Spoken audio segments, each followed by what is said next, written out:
Bem, amigos do canal Net Cidade que acompanham o programa Amigos em Ação, hoje estreando aqui o programa Amigos em Ação na NET, muito feliz e recebendo logo de início o meu amigo, comandante do Corpo de Bombeiros de Praia Grande, o Tenente Thiago Duarte, a quem eu quero agradecer a presença, meu parceiro de longa data. Obrigado, Thiago, por estar aqui no programa, muito feliz, viu? Eu agradeço a oportunidade.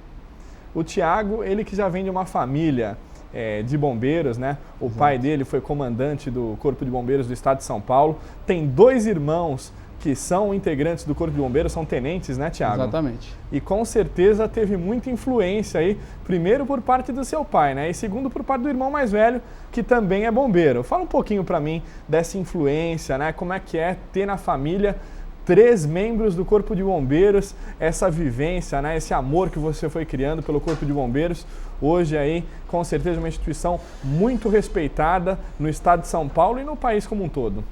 Então, é um motivo de orgulho, né? Acho que principalmente para minha mãe, né? Ter o marido bombeiro e os 3 filhos bombeiros, né? E para o meu pai, logicamente. Então não foi nada forçado, né? Foi tudo natural. O pai sempre deixou a nossa escolha, a nossa profissão. E os 3 resolveram seguir a carreira. Então, o Nelson, meu irmão mais velho, eu e o Felipe, meu irmão mais novo, os 3 cursaram a Academia do Barro Branco e depois ingressaram no Corpo de Bombeiros da Polícia Militar. E diga-se de passagem, Thiago, é uma lição de vida, né? Um exemplo. Ainda mais hoje aqui na Baixada, a gente vive discutindo a questão da educação. Ingressar numa escola, né, que é a Academia Militar do Barro Branco, que é um dos concursos mais difíceis que existe, não é tarefa fácil, né? Então serve de incentivo, porque se você teve mais 2 irmãos, né, além do teu pai, que conseguiram ingressar, que vivem na Baixada, então isso serve de exemplo para que outros jovens possam estar se espelhando em você e possam estar conseguindo aí ingressar através da Academia do Barro Branco, seja para o Corpo de Bombeiros, para a Polícia Militar, não é verdade? Com certeza, assim, né? A carreira militar é uma carreira muito bonita, né? E não sei se eu sirvo de exemplo, né, para as outras pessoas, mas eu costumo incentivar todo mundo, nem só quem é civil, mas o pessoal de dentro da tropa também, né? Então a gente tem alguns soldados, cabos, sargentos, a gente tenta incentivar porque é uma carreira muito bonita. Então sempre que a pessoa quer galgar novos postos, né, a gente tenta dar um incentivo. E a carreira é isso mesmo, é uma carreira difícil. Logo de início a gente passa por um vestibular bastante concorrido, mas eu sou prova viva que basta um pouquinho de força de vontade, né? Meu pai teve alguns fios de cabelos brancos a mais aí para me ajudar a estudar, mas basta ter força de vontade, estudar, encarar. Eu prestei 3 vezes, na terceira vez eu consegui. Ah, você prestou 3 vezes? 3 vezes. Você fez cursinho preparatório ou não? Fiz cursinho preparatório, né? Como é um vestibular, hoje é pela VUNESP, né? Para ingressar na Academia do Barro Branco é pela VUNESP. Antes era pela FUVEST. Então, no meu caso foi necessário, né? Estudar bastante. Então tem outras etapas também, não é só a parte escrita, né? Então tem a parte física, a parte psicológica. Onde se reprova mais é a parte da entrevista, a parte psicológica, porque tem que ter um perfil totalmente adequado e não é só porque você reprovou uma vez que você não pode passar outra vez, essa questão do amadurecimento da pessoa, né? Então, o que eu falo, eu sou uma prova viva que perseverando você consegue. Há pouco tempo atrás teve um civil que prestou 8 vezes, na 8ª vez passou. Então se é o que ele quer, é só tentar que ele vai conseguir. E o jovem que estiver nos assistindo agora em casa, né, acompanhando o programa Amigos em Ação e quiser tirar algumas dúvidas sobre o concurso, sobre essa parte física, né, também específica para a Academia Militar das Agulhas Negras, ela pode estar indo até o quartel de Praia Grande ou algum outro posto de bombeiros para tirar essas dúvidas? É possível isso, Thiago? Com certeza. Qualquer quartel da Polícia Militar ele pode tirar essas dúvidas. Ou então pelo site www.policiamilitar.sp.gov.br. Lá vai ter um link para a página do Barro Branco, onde ele vai poder também estar tirando suas dúvidas através da internet. Olha, vale a pena. E eu aconselho os jovens que estão nos assistindo a dar um pulinho, né? Às vezes está com vontade, está em dúvida, né, para escolher qual a profissão a seguir. Então dá um pulinho no Corpo de Bombeiros, dá um pulinho no Exército, vê como funciona, como é o ingresso, porque senão depois a pessoa presta, passa e vê, não era bem aquilo que eu queria. Então nada melhor do que dar um pulinho pessoalmente e verificar com os próprios olhos. Mas Thiago, eu não poderia deixar de abordar aqui no nosso programa um assunto que hoje, né, infelizmente, depois do ocorrido lá em Santa Maria, que foi o desastre na Boate Kiss, que vem se falando muito, que é a questão do AVCB. Primeiro, explica para o telespectador o que é o AVCB. Bom, o AVCB é o auto de vistoria do Corpo de Bombeiros. Então, para simplificar e não falar em termos técnicos, né, é o famoso laudo. O pessoal fala o laudo do Corpo de Bombeiros. Então, a pessoa lá entrando com um pedido de vistoria do Corpo de Bombeiros, isso é muito importante falar, o bombeiro não vai até a pessoa.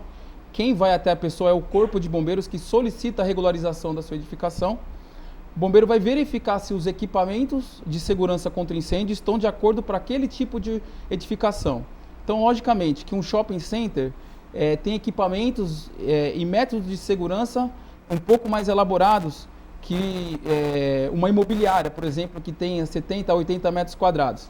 Então, o bombeiro vai até lá e se esses equipamentos, bem como a brigada de incêndio, estiverem a contento, o bombeiro aprova essa edificação e emite o auto de vistoria do Corpo de Bombeiros, que é o famoso laudo que o pessoal fala. Então tem toda uma regulamentação, né? Todo um regulamento de metragem, né?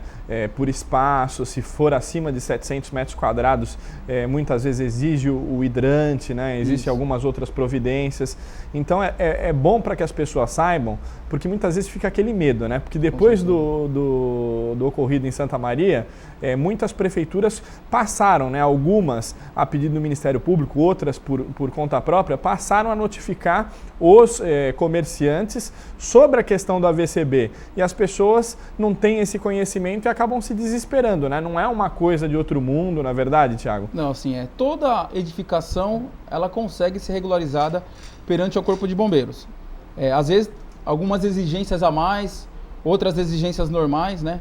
A questão é sempre pensar, focar na segurança. Então, basicamente, são edificações acima de 750 metros quadrados, é um tipo de procedimento, é o projeto técnico. Abaixo de 750 metros quadrados é o projeto técnico simplificado. Então, quando tem o projeto técnico, exige algumas medidas de segurança a mais, a planta da edificação assinada por um engenheiro, e o PTS, né, o simplificado, não exige tantas medidas de segurança contra incêndio, é mais básico, proteção por extintores. Tem uma ocupação que está bastante em evidência, que é o local de reunião de público, né? Então, esse sim, se passasse acima de 100 pessoas, passa a ser projeto técnico, mesmo que a edificação tenha abaixo de 750 metros quadrados, ele exige um cálculo populacional, engenheiro assinando o projeto, dimensionamento das saídas de emergência, são todas essas requisitos de segurança para que o bombeiro possa fazer a vistoria e certificar que aquela edificação possui, se ela não for alterada, né, no meio do caminho, ninguém fechar alguma porta, ninguém fechar alguma escada, ninguém colocar alguma barreira de frente à saída de emergência, né, o bombeiro certificar que aquela edificação está com segurança para receber um público, né. E quem tem alguma dúvida, né, o comerciante que quer se regularizar e tem alguma dúvida, pode estar entrando em contato com o quartel do Corpo de Bombeiros de Praia Grande? Com certeza. Não só o quartel do Corpo de Bombeiros da Praia Grande, como qualquer quartel do estado de São Paulo está apto a dar informações. Se aquele quartel que ele ligou não estiver apto, às vezes é uma base de bombeiro, eles vão encaminhar para o setor técnico de cada região. No caso aqui, o setor técnico, a central do setor técnico da Baixada Santista fica em Santos, né? A SAT do 6º Grupamento de Bombeiros, na Conselheiro Nébias 184. Claro que também ele pode se dirigir o pessoal da Praia Grande, pode ir até a Praia Grande, na Avenida Kennedy 10.900. Qual que é o telefone de lá, Thiago, para o comerciante poder ligar, tirar a sua dúvida, né? Muitas vezes é uma coisa simples e que pode ser resolvida rapidamente, então vale a pena. Qual é o telefone? Isso, da Praia Grande é 3471-4074. 3471-4074, evitar fazer 193 para esse tipo de telefonema. 193 é só emergência. Bem lembrado, né? Olha, é muito interessante essa entrevista porque às vezes o comerciante, o pequeno empresário, ele fica com algumas dúvidas e não sabe, né, como resolver. Então, por isso que é importante a gente estar conversando, estar explicando, né? E infelizmente foi uma fatalidade, né? Que muita coisa poderia ter sido evitada, pelo que eu vi nas imagens de televisão. E com uma simples informação, com uma orientação, com a sinalização, né? Não é verdade, Thiago? Eu não gosto nem de comentar outras ocorrências a qual não participei, né? Eu não estive presente. Mas é claro que observando imagens a gente aprende muito, né? A gente aprende muito com as ocorrências que aconteceram no passado para que a gente não erre aqui no presente. Então, um local de reunião de público bem sinalizado, né? Com as saídas de emergências dimensionadas, sem nenhuma barreira na frente, com os equipamentos de segurança contra incêndio bem alocados, né, dimensionado conforme o projeto, lógico, tudo isso é fundamental, mas o principal, né, nenhum acidente acontece por acaso. Então eu costumo falar que, para não falar 100%, 99,9% dos acidentes, em alguma etapa do acidente teve alguma falha humana. Então, não adianta a gente ter a edificação mais segura do mundo se a gente está aqui tendo algumas ações propícias para que seja causado um incêndio. E eu percebi que depois desse acidente, muitos pais, né, desse incidente, muitos pais começam a ficar preocupados. Mas será que eu deixo meu filho ir sair com os amigos, ir até a balada, ir até o barzinho? Será que esse estabelecimento ele está preparado para receber? Né? Será que eu deixo meu filho ir? Será que eu não deixo meu filho ir? O que você orienta com relação a isso? Primeiro é buscar saber se aquele local de divertimento tem o auto de vistoria do Corpo de Bombeiros. Se ele tiver o auto de vistoria do Corpo de Bombeiros, quer dizer que o bombeiro esteve lá e certificou que se caso haja algum sinistro, a edificação está propícia a se defender. A brigada de incêndio está lá apta a defender aquelas pessoas lá para que não ocorra um mal maior. Então a primeira coisa é procurar saber se tem um auto de vistoria do Corpo de Bombeiros. Mas é igual eu disse, assim, né? Se a gente sabe que em algum lugar as pessoas desrespeitam essas regras, né? Para a lotação máxima, é obrigatório estar a lotação máxima lá da casa. Então vamos supor, a lotação máxima 300 pessoas. E visualmente a gente enxerga que tem 500 pessoas na casa, 600 pessoas o dobro, como pode acontecer.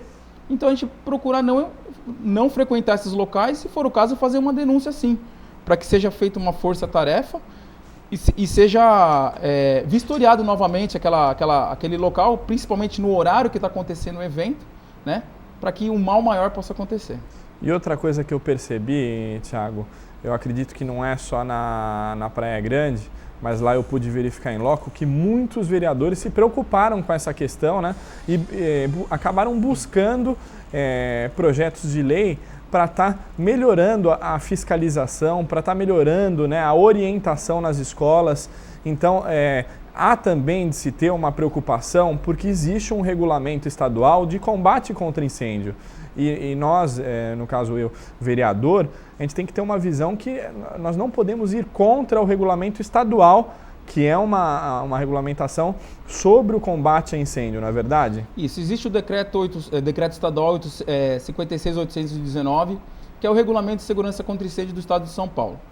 Então, já há uma legislação de segurança contra incêndio, né?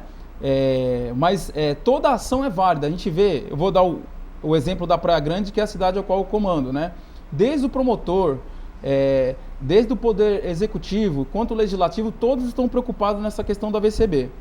Então a gente, talvez o caminho seja mais na parte educativa, desde lá das crianças até os adultos, assim, né? Mas a gente vê, apesar, a gente chega algumas propostas de lei para a gente analisar, a gente dá alguns palpites lá, a gente vê essa preocupação das autoridades, no caso da cidade da Praia Grande, com certeza de outras cidades também. Depois dessa tragédia aí, houve uma grande movimentação no tocante aí à segurança contra incêndio, para que outras tragédias não aconteçam, igual aconteceu em Santa Maria. Olha, eu fiz uma indicação ao prefeito. Eu acho que o Corpo de Bombeiros tem uma importância muito grande, nós temos hoje a Operação Delegada, né, que é uma operação que foi criada pelo governador do estado de São Paulo, Geraldo Alckmin.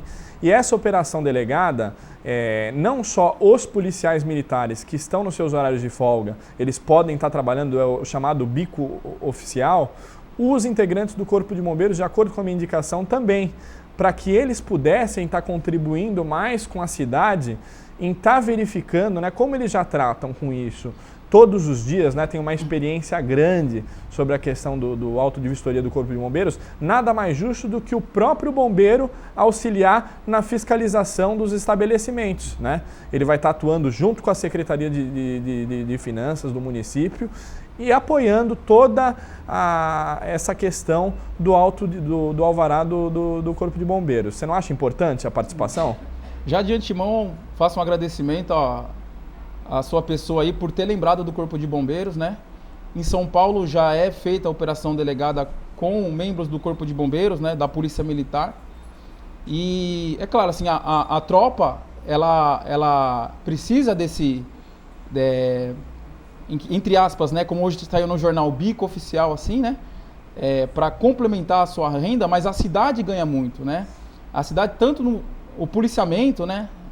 Fazendo serviços típicos da prefeitura, como o Corpo de Bombeiros, né? Então a gente ainda não tem algo concreto de como seria a atuação, mas com certeza a cidade teria muito a ganhar, né? Tendo mais bombeiros trabalhando por dia, seja na fiscalização, seja no reforço, né, do efetivo. Então a gente já agradece ao senhor aí e as demais pessoas que estão lutando na Praia Grande por isso. Olha, Thiago, o assunto está muito interessante, mas eu tenho que chamar o intervalo e no próximo bloco a gente volta falando um pouquinho mais sobre a Operação Delegada e a importância da participação do Corpo de Bombeiros na Operação Delegada, tá? Voltamos já depois do nosso intervalo.